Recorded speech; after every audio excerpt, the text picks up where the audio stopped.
But right now, let us talk to Mel Stride, who is the Work and Pensions Secretary, who's very decently agreed to come and talk to us. It's a lovely sunny day this morning. It's a new dawn here at Talk, Mel, so thank you very much for joining the first ever edition of the Morning Glory Show with me, Mike Graham. You're on the front page of the Times this morning, Mel. Depressed and anxious face losing their benefits. Tell us how that's going to work exactly.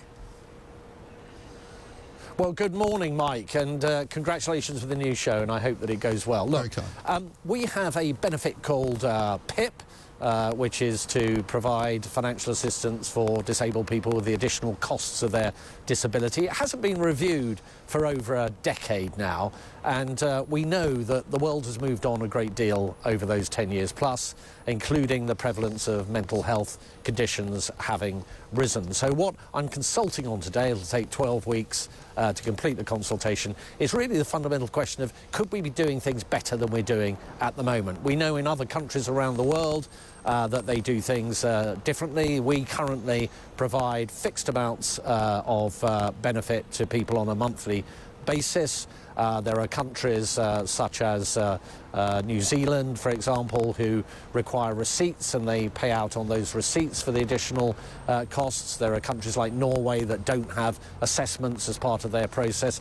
And I'm particularly concerned, Mike, about those that have long-term progressive illnesses where very sadly they are not going to improve, and asking the questions, well, under those circumstances, do we need to be continually reassessing those people, given that assessments can be quite stressful and it involves jumping through all sorts of hoops. The final point I would make is around the cost. We know that the cost of these benefits is spiralling upwards. The OBR, the Office for Budget Responsibility, says that by the end of this decade there'll be a 63% increase in costs around PIP at the moment, and that's an increase of £13 billion a year. A huge amount of spend, so I think there is a fairness to the taxpayer issue here, as well as making sure that the benefit itself is fit for purpose. Yeah, no, absolutely. I couldn't agree with you more. There does need to be reform. It's obvious the system is being abused by an awful lot of people. But, of course, the problem will be, Mel, when, you know, the bleeding hearts and the Labour Party, no doubt, who have got their own strategy for mental health that they say they're going to announce today, will say, oh, this is just the poor people being put upon by the horrible, evil Tories. And so, you know, you'll be accused of all manner of ghastliness. And you're quite right, it has to be done. Reform is required. There's no question that there's a lot of people who get disability benefit quite rightly and and should, of course, receive it. But there are also people who claim that they suffer from anxiety, they can't go to work, they've never worked, they will continue to be, you know, supported by various different benefits. And that has to change. But how will you combat those people who say, oh, this is just the evil Tories preying on the poor? Well, the first thing, Mike, is this is not an easy thing to do. It's a difficult conversation to have for the reasons that you've given, and many people will misinterpret my motives. But I'm very clear. I want the best possible outcome for those that we are here as a civilised society to support. Now, if we're to do that, we need a benefit system that is right for the current time. We have to have one that is really strongly targeted on individual need.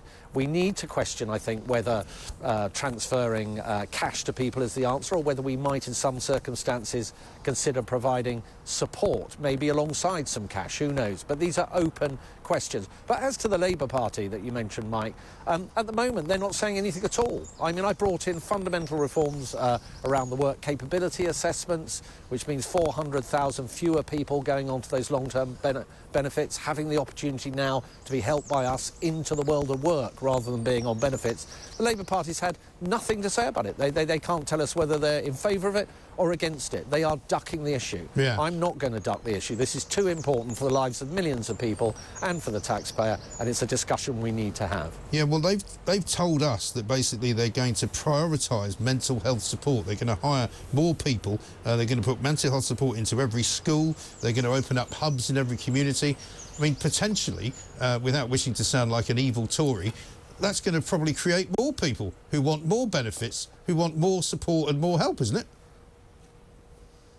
Well, what they're saying there, Mike, is they're saying something about what they may or may not do on mental health, and we know a fair bit about the promises of Labour governments in the past. But what they're not saying there is anything about the reforms that we've just been discussing. We do not know where the Labour Party is on reforms to PIP.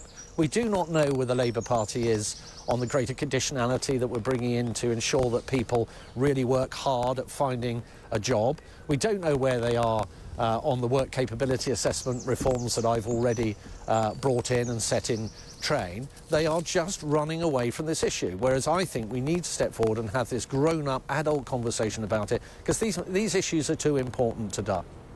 Well, that's the problem, because also there'll be a lot of people out there who say, well, well and good, reform the system, but can we also stop giving free money away to illegal migrants who come into this country, who seemingly are here to stay permanently, that not only get cash money to spend, but also get given, you know, housing. If it's not in a hotel, it will be in a house. I know we're going to talk about the Rwanda situation in a minute, but can you give us an assurance that you might be looking at that system as well? Well, look, if you're an illegal migrant, the chances are that you won't qualify for benefits because you're here illegally. But just to move on, because I think we probably need to refer to Rwanda in this context, we have now got the Rwanda bill through Parliament, and we are already seeing the deterrent effect of that, in the sense that there are a number of illegal migrants who are now saying, well, I don't want to stay in the UK. I fear that I'm going to be removed, which is how the deterrent works, and therefore they're already beginning to go elsewhere. And I think through time, and the Prime Minister made it very clear, in 10 to 12 weeks, we will see illegal migrants on planes going to Rwanda. We're geared up for that. We're ready for that. We've got the judges in place. We've got the court space ready. We've got the aeroplanes booked. We've got the airfield identified. And that is now going to start to happen. So you're going to start to see this deterrent effect increasing. And my view is that through time, we're going to see it working. Well, we're seeing some migrants supposedly going to Ireland. The Irish are currently saying they're going to pass some emergency powers to send them back here. Can they do that? Well, we have a situation where people are coming across from France illegally. The French are not prepared to take back the illegal migrants that pass through France and come here. I don't see why we should have any different situation when it comes to illegal migrants that come from another country and they want them to come into our country. So I think that is highly unlikely. But having said that, of course, Ireland is a very important close neighbour who we have extremely good relations with, and I know that our Home Secretary and his Northern Ireland counterpart will be having discussions with their Irish counterpart to make sure that we keep that dialogue going. But look, at the end of the day, we want there to be a very, very clear signal to those criminal gangs, and they are criminal gangs, exploiting people, taking their money, and in, sadly, too many cases, people perishing in the cold, dark waters of the Channel. We want to put an end to that, and that is what our policy around Rwanda will do. OK. One final question for you, Mel. Appreciate your time. Humza Yousaf may end his First Minister's job by the end of the day today. I'm hoping he does it before the end of my show at 10 o'clock. You got a message for him? Right.